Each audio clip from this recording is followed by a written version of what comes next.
100 দিনের কাজের টাকা বন্ধ,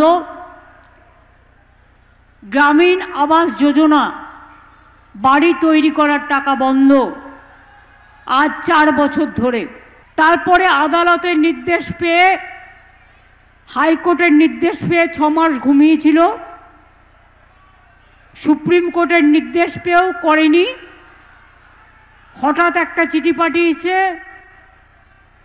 তাতে যা কন্ডিশন দিয়েছে, এটা ডিসেম্বর মাস, আজকে কত তারিখ? 10 তারিখ, 11 তারিখ।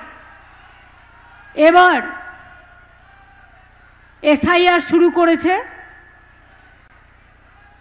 মাসে একটাই মাস জানুয়ারি মাস, ফেব্রুয়ারিতে ইলেকশন ডিক্লেয়ার হবে। তার মধ্যে বলছে প্ল্যানিং তৈরি করো। একটা টেন্ডার করতেই তো 3 মাস চলে যায়, আর মার্চ মাসে ফাইন্যান্সিয়াল ইয়ার শেষ হয়ে যায়।